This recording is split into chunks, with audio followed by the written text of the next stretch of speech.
Hello, a very good evening to all of you. Last day जो हम लोगों ने सीरीज स्टार्ट किया था कोऑर्डिनेट ज्योमेट्री फॉर क्लास 10 उसका फर्स्ट पार्ट देख लिया था। अब आगे जो कुछ बचा हुआ था उसको मैं आज कवर करूंगा। ठीक है, तो कोऑर्डिनेट ज्योमेट्री में मैंने आपको सेक्शन फॉर्मूला बता दिया था। ठीक है, अगर आपको याद है सेक्शन फॉर्मूला तो अच्छी बात है, नहीं तो आप एक बार फिर से रिवाइज कर सकते हैं। ठीक है, सेक्शन फॉर्मूला में मैंने आपको बताया था कि अगर कोई लाइन है, ठीक है, और कोई पॉइंट P है और इसका कोऑर्डिनेट जो है वो XY है और ये है A X1 Y1 और ये है B पॉइंट X2 Y2। ठीक है, तो और अगर ये P पॉइंट जो है वो इस लाइन को M1:M2 के रेशियो में डिवाइड करता है, तो P का कोऑर्डिनेट जो होगा वो X और Y को हम लोग लिख सकते हैं M1 X2 plus M2 X1 by M1 plus M2।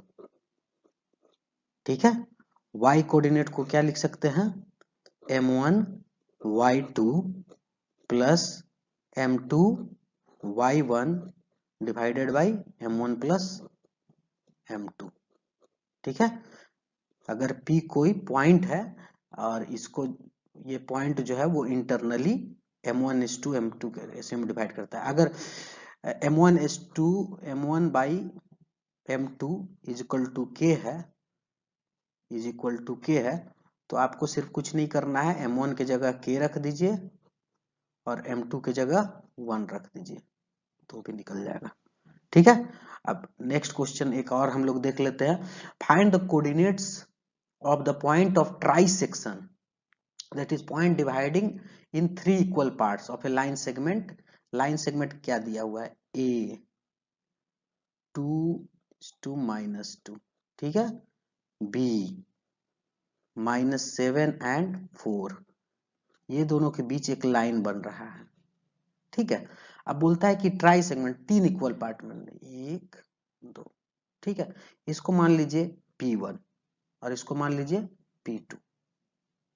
ठीक है, तो अब ये देखिए कि मान लीजिए सपोज दैट इसका लेंथ L है, AP1 बराबर L मान लिए, तो P1 P2 भी इक्वल पार्ट है L, P2 भी L, यानी P1 P2 is equal to also L and P2 B is equal to also L। अब देखिए P1 जो है वो किस रेशियो में डिवाइड कर रहा है AB को, P1 जो है वो किस रेशियो में डिवाइड कर रहा है, तो P1 का रेशियो कैसे निकालेंगे, P1 किस रेशियो में डिवाइड कर रहा है AP1 by P1B is equal to AP1 क्या है AP1 L divided by P1B हो गया 2L, तो कितना हो गया 1/2। तो P1 1/2 के रेशियो में डिवाइड कर रहा है, P2 किस रेशियो में डिवाइड कर रहा है AB को, P2 कर रहा है AP2 डिवाइडेड बाई P2B, तो इज इक्वल टू क्या हो गया AP2 कितना है 2L divided by P2B L, तो इसका मतलब ये 1/2। राइट, अब तीसरा पार्ट हम लोग यहाँ आ जाते हैं। अब देखिए अब दिया हुआ क्या है कि P1 हमको पता चल गया किस रेशियो में डिवाइड कर रहा है, P2 भी पता चल गया, तो हम पहले P1 का कोऑर्डिनेट मान लेते हैं X1 Y1 है। ठीक है, तो X1 Y1 के टर्म में P1 का XY पहले निकाल लेते हैं कितना होगा, तो X इक्वल टू क्या होता है, बैठाएंगे अगर M1 X2 यही है plus M2 X1 by M1 plus M2। ठीक है, तो M1 कितना है 1:2, तो 1 हो गया 1 इंटू X2 है -7 प्लस m1 और m2 कितना है 2 इंटू x1, x1 क्या है 2 by m1 plus m2 1 plus 2 is equal to -7 plus 4 divided by 3 is equal to -3 by 3 is equal to -1। तो P1 का x कोऑर्डिनेट -1 निकल गया, y कोऑर्डिनेट क्या होगा y is equal to m1 y2, m1 लिख लेते हैं आपको आसानी रहेगी, m2 y1 divided by m1 plus m2, section formula ही था। अब m1 कितना है, m1 है 1 इंटू y2 है 4 प्लस m2 कितना है 2 इंटू y1 कितना है -2 डिवाइडेड बाई 1 प्लस 2। ओके, तो इसको लिख सकते हैं कितना 4 -4 बाई 3 इज इक्वल टू 0। एक बार फिर से चेक कर लीजिए, m1 का वैल्यू कितना है 1 और m2 का वैल्यू 2, ठीक है। y2 कितना है 4, ठीक है, और y1 हो गया -2, तो 2 इंटू -2 1 इंटू 4 प्लस 2 इंटू -2 4 -4 0। तो P1 का कितना हो जाएगा कोऑर्डिनेट, P1 हो जाएगा -1 एंड 0। आप लोग कैलकुलेशन एक बार फिर चेक कर लीजिएगा, मैं हमेशा ये बात बोलता हूं कि कैलकुलेशन जो है आप खुद एक बार वेरीफाई कर लीजिए, ठीक है। अब P2 का हम लोग को पता था, P2 का क्या है, P2 किस रेशियो में डिवाइड करता है 2/1 मतलब 2। तो अगर इसको हम k1 के फॉर्म में समझे तो क्या लिख सकते हैं, x इजिकल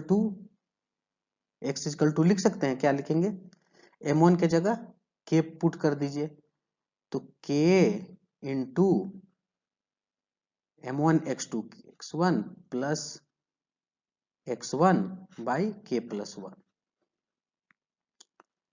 k का वैल्यू हो गया 2 इंटू x2 कितना है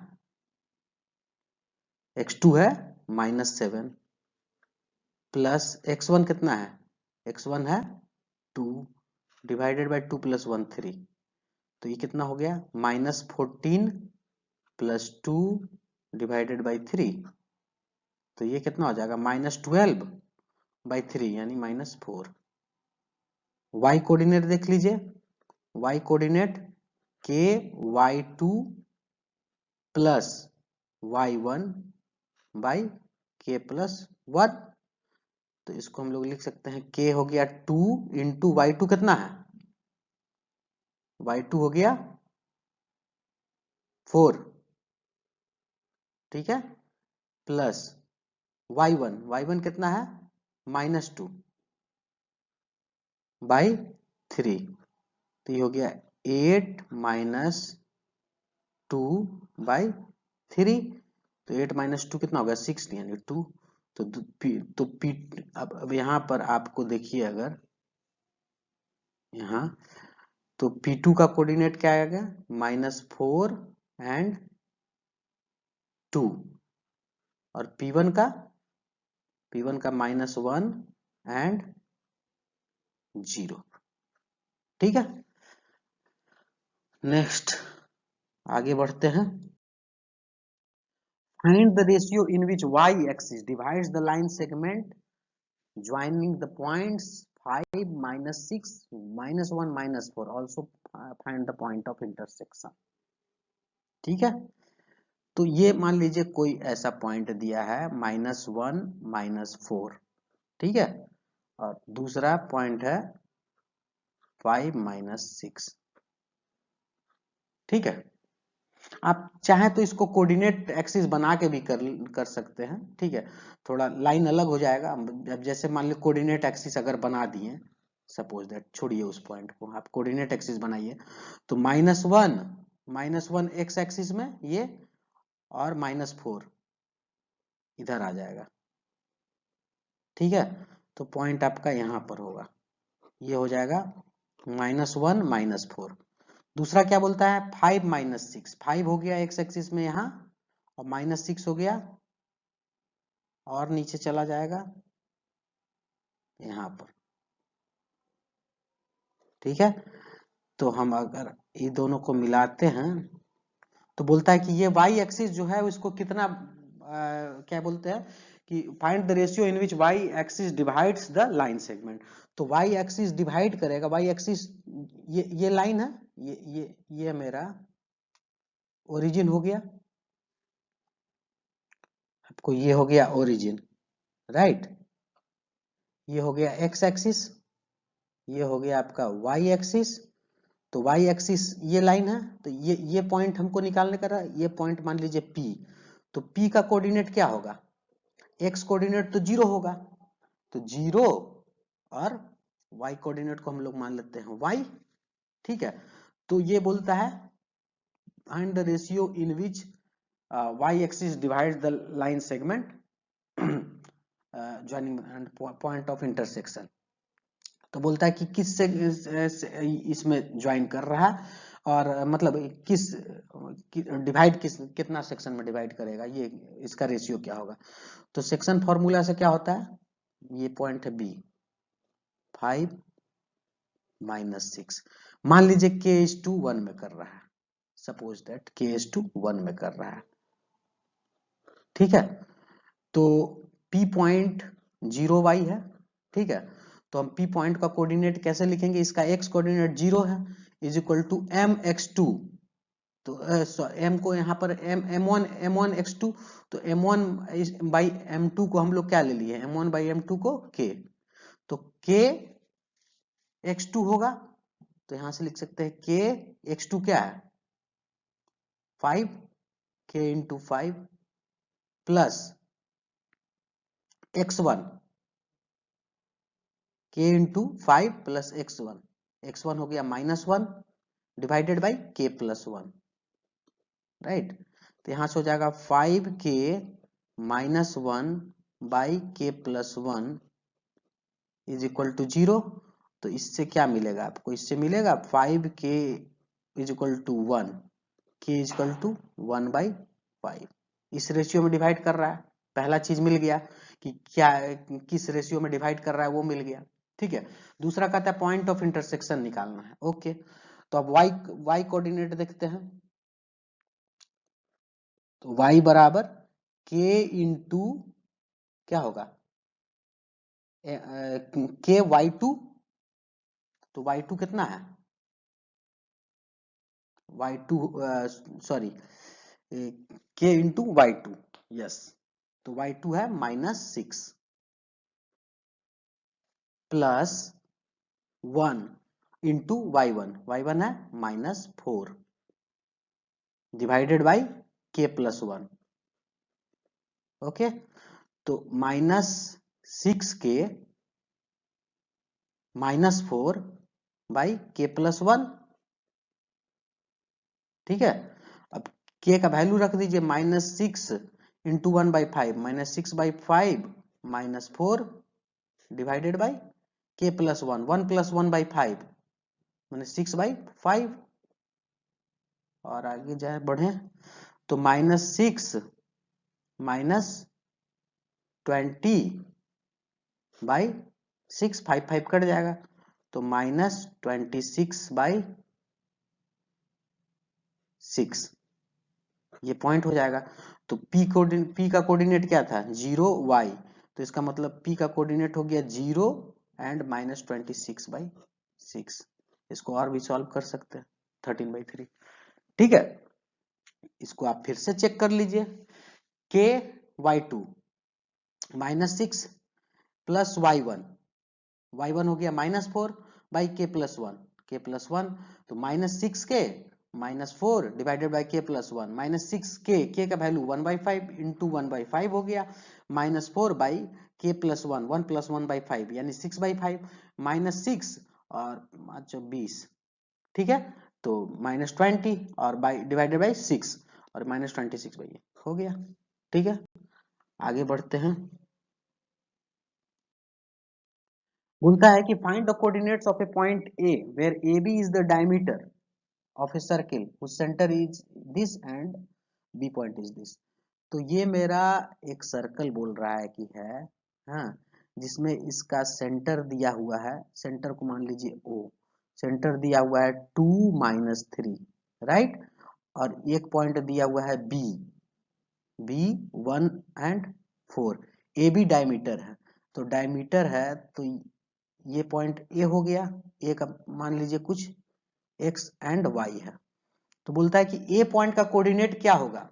तो हमको ये पता है, मुझे ये पता है कि जो सेंटर ओ बी क्या है, ओ बी रेडियस हुआ, ओ ए भी रेडियस हुआ, ठीक है। तो इसका मतलब है कि O will divide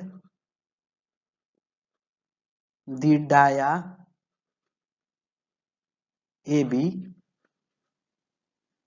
in ratio कितना, इधर भी आर इधर भी आर, तो आर बाई आर यानी 1:1, ठीक है। तो अब हमको अब इससे हम लिख लेते हैं, फिर कोई दिक्कत नहीं है। अब देखिए ओ का कोऑर्डिनेट कितना है, ओ का कोऑर्डिनेट पता है 2 = m x2, x2 कितना है, इधर ए को x इधर मान लिए 1 वाला और इसको 2 वाला, तो x2 हो गया 1 plus 1 into m2 into x1, x1 हो गया x by m1 plus m2, 1 plus 1 2, तो 2 = 1 प्लस x डिवाइडेड बाई 2, तो 2 2 4, 4 = 1 प्लस x, तो इसका मतलब क्या हुआ, x = 4 - 1 3, ठीक है। अच्छा, अब y कोऑर्डिनेट के लिए लिखिए, y कोऑर्डिनेट का कितना दिया है, -3 = m1 इंटू एक्स y2 कितना है 4 plus m2 1 into x2, sorry y1, तो y1 है -3 बाई 1 + 1 2, तो -6 = सॉरी, ये तो मेरा, ये वाला चीज तो मेरे को पता नहीं है ना, तो b का ये हो गया m1, हाँ m1 y2, ठीक है, प्लस ये हो जाएगा y, ये हो जाएगा y, ठीक है। तो 4 प्लस y, तो y = -6 - 4 -10। आप फिर से चेक कर सकते हैं, सेंटर दिया हुआ है 2 - 3, तो सेंटर ही तो डिवाइड कर रहा है डाया को, तो -3 y कोऑर्डिनेट = m1 हो गया 1 into y2, m1 into y2 हो गया 4 प्लस 1 इंटू y1 है y बाई 1 + 1 2, तो 4 प्लस y बाई 2, तो यहाँ से कितना हो गया -6 और 4 प्लस y, ठीक है। तो यहां से हो गया आपको y = -10, तो कोऑर्डिनेट क्या हो गया 3 - 10, ठीक है। अब बोलता है कि एरिया ऑफ रोम्बस निकालिए, दूसरा क्वेश्चन है कि एरिया ऑफ रोम्बस निकालिए अगर 4 पॉइंट दिया हुआ है, 4 पॉइंट दिया हुआ है A B C D, 4 point दिया हुआ है, 3 0, जहां से भी स्टार्ट कीजिए आप, -2 - 1 -1 -4 and sorry 3 0 4 5 4 5 -1 4 and -2 -1। Area of rhombus क्या होता है, half into d1 into d2, तो डायगोनल मतलब इसका इससे डिस्टेंस और इसका इससे डिस्टेंस, तो ये डिस्टेंस तो आप डिस्टेंस फॉर्मूला से निकाल लीजिएगा, BD निकाल लीजिए और AC निकाल लीजिए। BD x, ये जो हम लोग फॉर्मूला लगाते थे x1 - x2 का whole square plus y1 minus y2 का होल स्क्वायर। इस तरह करके दोनों निकाल लीजिए और उसके बाद ये निकाल दीजिए, इजी। ठीक है, आगे बढ़ते हैं। एरिया ऑफ ट्रायंगल देखना है हमको। तो एरिया ऑफ ट्रायंगल तो हम लोग जानते हैं क्या है, half into base into height. ठीक है, अब हमको, लेकिन हमको क्या है, कोऑर्डिनेट दिया हुआ रहेगा, 3 पॉइंट का कोऑर्डिनेट दिया रहेगा और उसका एरिया निकालने के लिए कहेगा। ओके, ये हो गया y, ये हो गया x। अब ये दिया है a पॉइंट x1 y1। ठीक है, फिर इसके बाद b हो गया x2 y2 एंड c हो गया x3 y3। ठीक है, अब हमको इसका एरिया निकालना है इस तीनों पॉइंट का। कैसे निकाला जाए, जो आपका एनसीईआरटी बुक में है। ये यहां से हम मान लीजिए इस पर परपेंडिकुलर डालते हैं, यहां से परपेंडिकुलर डालते हैं एंड यहां से परपेंडिकुलर डालते हैं। ठीक है, तो इसको लिख दिए Q, इसको लिख दिए P एंड इसको लिख दिए R। ओके, तो area of triangle ABC is equal to क्या हो जाएगा, हमको इसका एरिया निकालना है। तो हम पहले, ये ट्रेपीजियम बन रहा है, इस ट्रेपीजियम का तो area of trapezium ABQP plus area of trapezium APRC minus area of trapezium कितना हो जाएगा, BQRC। ठीक है, तो ट्रेपीजियम का एरिया क्या होता है, ट्रेपीजियम का एरिया होता है half into sum of parallel side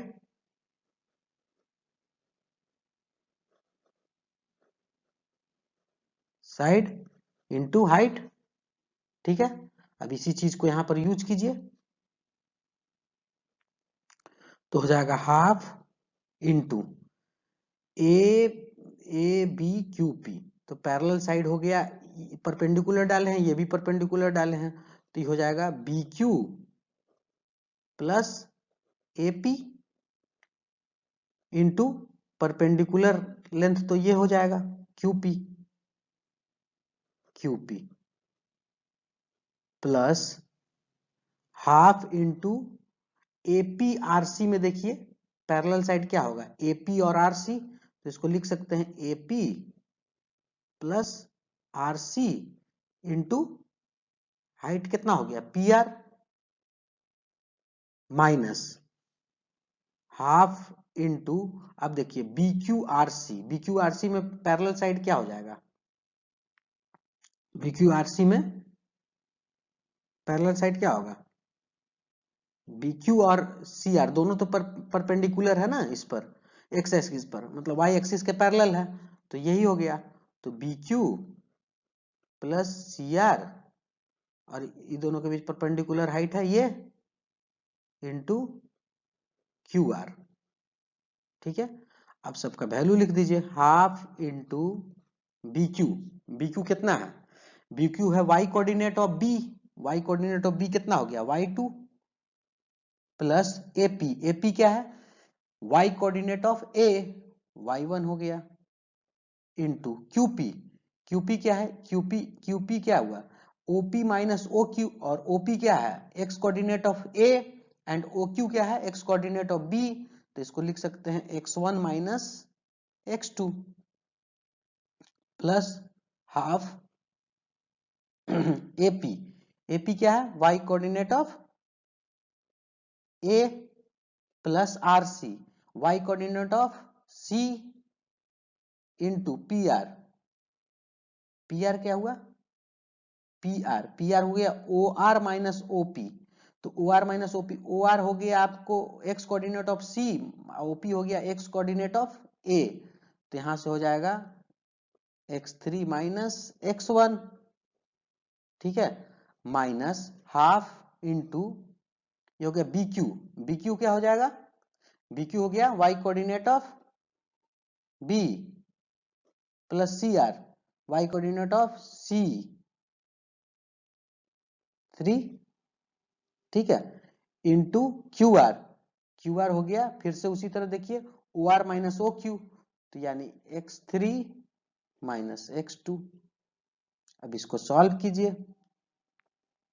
half बाहर ले लीजिए, ठीक है, तो पूरा आप कैलकुलेट कर सकते हैं। तो कीजिए x1 y2 plus x1 y1, ठीक है, minus x2 y2 minus x2 y1 plus y1 x3 plus x3 y3 minus x1 y1 minus x1 y3, ठीक है, plus x3 y2 plus x3 y3 minus x2 y2 minus x2 y3, ठीक है। अब देखिए कोई कटने वाला है, ये देखिए ये कट जाएगा x1 y1 x1 y1, x2 y2 और नहीं, यहाँ x2 y2 minus sorry x1 minus x2 है ना, और यहाँ पर है y2 प्लस y1, तो माइनस x2 y2 हो गया यहाँ पर, और यहाँ पर माइनस है, सॉरी यहाँ पर माइनस है आगे, तो आगे माइनस है, तो 1 2 3 4 टर्म, 1 2 3 4 4 टर्म जो है उसका साइन जो है वो चेंज हो जाएगा, राइट। तो ये x2 y2 और x2 y2 कट गया, ठीक है, x3 y3 x3 y3 and x3 y3 cancel. अब जो टर्म आ गया उसमें आप x1 कॉमन लीजिए, यहां से x1 कॉमन लेंगे तो y2, और x1 का टर्म कहाँ है y3, तो y2 माइनस y3 प्लस, अब x2 कॉमन लीजिए, तो यहाँ तो माइनस वाला है x2, और कहाँ है प्लस वाला इधर है, तो y3 माइनस y1 प्लस, अब जो है वो x3 वाला टर्म देखिए, x3 कॉमन ले लिए तो y1 माइनस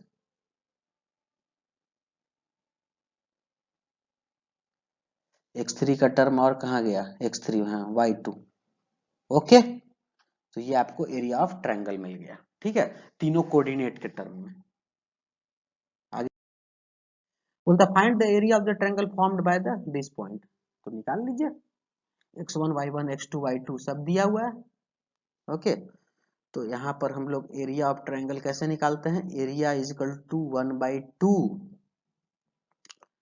x1, x1 हो गया minus 1.5 into y2, x1 into y2 minus y3, तो y2 हो गया -2 minus y3 -4 plus x2, x2 हो गया 6 y3 माइनस y1, y3 हो गया 4 माइनस y1 3 प्लस x3 यानी -3 into y1 minus y2, y1 हो गया 3 और y2 -2 प्लस 2, तो यहां से निकल गया 1/2 इंटू माइनस माइनस प्लस हो जाएगा 6, 4 2 6, 6 इंटू 1 3/2 9, ठीक है, प्लस 4 में से 3 गया 1 6, अच्छा अब ये देखिए 3 2 5 माइनस 15, 9 6 15 15 0, एरिया 0 आ गया, मतलब कोलिनियर पॉइंट, ठीक है। दूसरा क्वेश्चन बोलता है कि find the value of the of K if the point A B and C are collinear. तो कोलिनियर होगा तो फिर से क्या होगा, एरिया जीरो होगा, तो एरिया जीरो हो गया। तो फिर इसको जीरो के बराबर कर दीजिए, आप एरिया निकाल लीजिए। एरिया इज इक्वल टू जो फॉर्मूला था 1/2 1/2 x1 हो गया 2, y2 माइनस y3, तो y2 हो गया k minus y3 plus 3 plus x2, y3 minus y1, y3 minus y1 minus 3 plus x3, x3 हो गया 6, y1 माइनस y2, y1 हो गया 3 माइनस y2 के इज इक्वल टू 1/2। हाँ, ये हो गया आपको 2k प्लस 6 और 3 3 6, तो -6 into 24 plus 18 minus 6k is equal to 0 is equal to 1/2 हटाइए अब, तो 2k minus 6k minus 4k और 18 और 6 24, 24 माइनस 24, देखिए 18 और 6 24 माइनस 24 0 बराबर 0, के बराबर 0 आ गया। के बराबर 0 रहेगा तो ये तीनों पॉइंट जो है वो कोलिनियर आ जाएगा, एक लाइन में होगा। अब देख सकते हैं, आप सोचिए, आप देखिए ए है 2 2 3, तो एक्स एक्सिस में 2 गए, वाई एक्सिस में 3 गए, ये हो गया ए 2 3। बी को अभी छोड़िए, सी 6 माइनस 3, तो 6 हो गया इधर -3 इधर, ठीक है। और ये कितना था, ये पॉइंट हम कितना किए थे मार्क, 2 3 था तो 2, और ये पॉइंट 6, ये दोनों के बीच एक पॉइंट है 4 और 0 कोलिनियर होगा, तो ये दोनों को जब मिलाइएगा, सॉरी, तो ये वाला पॉइंट जो है वो 4 0 कोलिनियर के सेटिस्फाई करेगा, ठीक है। आगे, find the area of the triangle formed by joining the midpoint of the sides of the triangle whose vertices are इतना, find the ratio of the of this area to the area of the given triangle। Okay, कुछ नहीं है, ये हो गया आपको एक triangle, ठीक है। ये मान लीजिए ए हो गया 0 -1, बी इसको ले लीजिए 2 1, ठीक है, और सी ले लीजिए 0 3। तो इसका एरिया तो आप निकाल लीजिएगा, इसका एरिया मान लीजिए A1 आ गया। अभी दोनों का मिड पॉइंट इसका ये, इसका ये, इसका ये, इसका मिड पॉइंट का कोऑर्डिनेट क्या होगा, ये मान लीजिए P, ये Q और ये R, तो P का कोऑर्डिनेट क्या होगा, P हो जाएगा ये दोनों का x1 प्लस x2/2, ऑब्वियसली दोनों का कोऑर्डिनेट के बीच में होगा, तो 2 प्लस 0/2 मिड पॉइंट यही होगा, और इसका 1 प्लस 3, 1 प्लस 3/2, तो P का कोऑर्डिनेट क्या हो गया, 2 प्लस 0/2 1 प्लस 1 प्लस 3 4, 4/2 यानी 2, ठीक है। Q का कोऑर्डिनेट क्या हो जाएगा, ये दोनों A और C के बीच है, तो A का था 0 -1 और C का इतना, ठीक है, तो 0 प्लस 0/2 और -1 प्लस 3/2, तो ये हो जाएगा 0 और 3 - 1 2 यानी 1। R का कोऑर्डिनेट क्या होगा, R का होगा A और B का बीच है, तो 0 प्लस 2/2 और -1 प्लस 1/2, तो ये हो जाएगा 2/2 यानी 1, और ये हो जाएगा 0। तो ये 3 पॉइंट निकल गया, तो आपको दोनों केस में अब इसका एरिया निकाल दीजिए, A2 आ गया, तो रेशियो कह रहा है, तो ratio, find the ratio of this area to the given area, तो मैंने A2/A1 निकालना है। अब A2/A1 तो आप निकाल ही सकते हैं, ट्रायंगल के फॉर्मूला से निकाल लीजिए, हो जाएगा। आई थिंक आप, ठीक है।